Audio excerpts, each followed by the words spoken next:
أعوذ بالله من الشيطان الرجيم بسم الله الرحمن الرحیم۔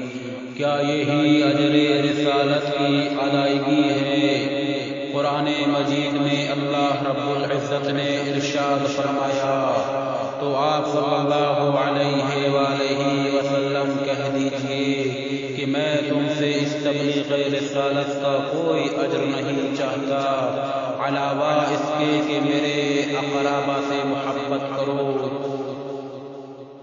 جنت البقیع مدینے کا پہلا اور قدیم اسلامی قبرستان، جہاں شیعوں کے چار ائمہ علیہ السلام، حضرت امام حسن علیہ السلام، حضرت امام زین العابدین علیہ السلام، حضرت امام محمد باقر علیہ السلام اور حضرت امام صادق علیہ السلام اور پیغمبر اکرم صلی اللہ علیہ وآلہ وسلم کے پاک رشتہ دار دفن ہے۔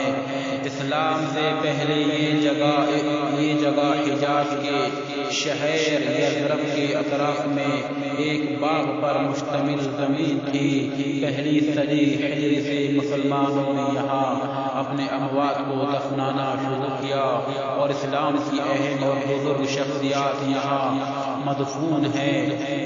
مختلف ادوار میں باقی حکمرانوں کی موروث توجہ رہی اور بعض قبور پر گنبد اور مقبرے تعمیر کیے گئے، لیکن حجاز پر وہابیوں کے قبضے کے بعد 8 شوال 1344 ہجری کو تمام مقبروں کو مسمار کر دیا گیا، جسے یوم انہداء میں جنت البقیع کے نام سے یاد کیا جاتا ہے۔ اس وقت بقیع مسجد نبوی کے نزدیک ایک ہموار زمین کی شکل میں موجود ہے، جہاں قبور کی نشاندہی کے کوئی آثار دکھائی نہیں دیتے۔